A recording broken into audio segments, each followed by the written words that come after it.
আসসালামু আলাইকুম ওয়া রাহমাতুল্লাহি ওয়া বারাকাতুহু। সম্মানিত মদিনার সৈনিক পেজ পাতা ইউটিউব চ্যানেল ও সদস্যবৃন্দরা, আপনাদের সকলকে জানাচ্ছি শুভেচ্ছা সহ স্বাগতম। যারা যেখান থেকে ভিডিওটি দেখছেন, আপনাদের জন্য রইল প্রীতি ও ভালোবাসা, শুভেচ্ছা। আজকে একটি আমলের ভিডিও নিয়ে উপস্থিত হয়েছি। আল্লাহ রাসূল সাল্লাল্লাহু আলাইহি ওয়াসাল্লামের কাছে সাহাবীদের আমল নিয়ে প্রশ্ন ছিল।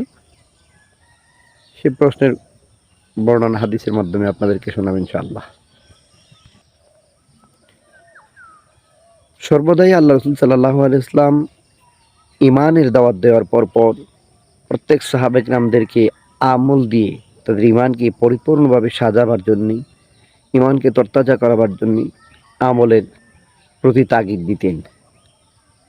তখন সকল সাহাবা কিরাম সর্বদা আল্লাহ রাসূল সাল্লাল্লাহু আলাইহি ওয়াসাল্লামের কাছে সকল আমলের খোঁজখবর নিতেন। কোন আমলটা কোন সময় করলে ভালো, কোন আমলগুলো ফরজ, কোন আমলগুলো ওয়াজিব, কোন আমলগুলো সুন্নত, এগুলো জেনে নিতেন এবং তদ অনুযায়ী নবীজির কথা অনুযায়ী সাহাবা কিরামরা আমল করতেন। একদা সকল সাহাবীরা একত্রিত হয়ে আল্লাহ রাসূল সাল্লাল্লাহু আলাইহি ওয়াসাল্লামের কাছে প্রথম জানতে চাইলেন, ইয়া রাসূলুল্লাহ, সবচাইতে উত্তম আমল কোনটি? তখন আল্লাহ নবী সাল্লাল্লাহু আলাইহি ওয়াসাল্লাম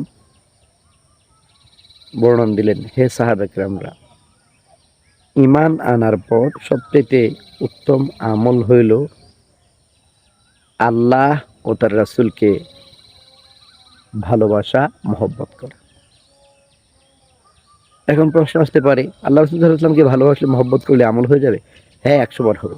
কেননা আপনি আল্লাহকে ভালোবাসতে হইলেই তো আল্লাহর ইবাদত করতে হবে।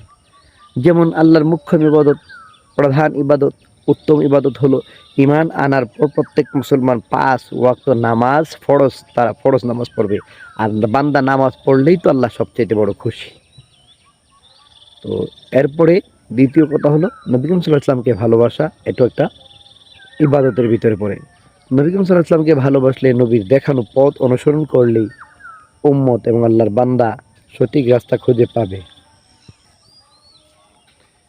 তাই নবীজিকে ভালোবাসাটাও একটা ইবাদতের ভিতরে পড়ে। নবীজির দেখানো পথ অনুসরণ করেই নবীকে ভালোবাসতে হবে। এরপরে সাহাবা কিরামরা প্রশ্ন করছে, ইয়া রাসূলুল্লাহ, এরপরে কি আমল? এরপরে আল্লাহর নবী বলেছে, এরপরে আমল হলো ইসলামের জন্য জিহাদ করা। যেখানে ইসলামকে দাবায় দিচ্ছে, লা ইলাহা ইল্লাল্লাহ মুহাম্মাদুর রাসূলুল্লাহ কালেমা দাবায় দিচ্ছে, কালেমাকে মানছে না, 5 ওয়াক্ত নামাজ মানছে না, আযান দিতে দিচ্ছে না। এমত অবস্থায় গোটা পৃথিবীর অনেক জায়গায় শুরু হয়েছে, এমনকি বাংলাদেশের মধ্যেও বহু জায়গা আছে আযান বন্ধ করে দিতে চেষ্টা করে। সেই ব্যাপারে জিহাদ করা, এটা উত্তম আমল। এরপরে সাহাবা কিরাম প্রশ্ন করছেন, ইয়া রাসূলুল্লাহ, এরপরে কি আমল? তখন আল্লাহ নবী বলেছেন, মাকবুল হজ। এমন একটি হজ করো যে হজটা আল্লাহর দরবারে সহজে কবুল হয়। এখন বর্তমানে আমরা হজের জন্য অনেকেই প্রস্তুত হয়ে হজে যাই। হজে যাওয়ার পর, ওখানে প্রস্তুত হওয়ার পর আমাদের ভিতরে হজের যে পরিপক্কতা, সেটা আমাদের ভিতরে নেই। হজ কিন্তু তাকেই বলে না যে মক্কা মদিনায় গেলাম, আল্লাহর ঘর তাওয়াফ করলাম, নবীর রওজা জিয়ারত করলাম, বিভিন্ন ভালো ভালো স্থান থেকে আসলাম, সেটা হজ না। হজ করার আগে গরিব মিসকিন আত্মীয় স্বজন সকলকে একসাথে করে খাবার খাওয়ানো, এরপর হজের পর আসার পর সকলের সাথে ভালো ব্যবহার করা, 5 ওয়াক্ত নামাজ সঠিকভাবে পড়া, মুখ দিয়ে কোনো বেফাঁস কথাবার্তা বলা যাবে না। মহিলা হলে ভিন্ন পুরুষের সামনে যাওয়া যাবে না, পুরুষ হলে বিভিন্ন মহিলার সামনে যাওয়া যাবে না। হ্যাঁ, সেই কাছ থেকে দূরে থাকতে হবে, নম্র হতে হবে, ভদ্র হতে হবে, নমনীয় হতে হবে। তাইলে আল্লাহর দরবারে হজ করার পর এই আমল আখলাকগুলো দেখার পর হজটা কবুল হবে। নয়তো বা গেলেন আর আসলেন, সেটাই হজ কবুল নয়। কবুল হওয়ার আগে তার আপনার নমনীয় ভদ্রতা দেখাতে হবে, এবং হজ করার পর যতদিন বাঁচবেন ততদিন পর্যন্ত হজটাকে ধরে রাখতে হলে নমনীয়তা, ভদ্রতা সবটা আল্লাহর কাছে তুলে ধরতে হবে। তাহলে আপনি উত্তম আমলের উত্তম সাজা পেয়ে যাবেন। আশা করি এই 3টি কথা সকলে বুঝে গেছেন। আল্লাহ তাআলা আমাদের সকলকে বুঝে আমল করার তৌফিক দান করেন। সবাই বলি আমিন। আসসালামু আলাইকুম ওয়া রাহমাতুল্লাহি ওয়া বারাকাতুহু।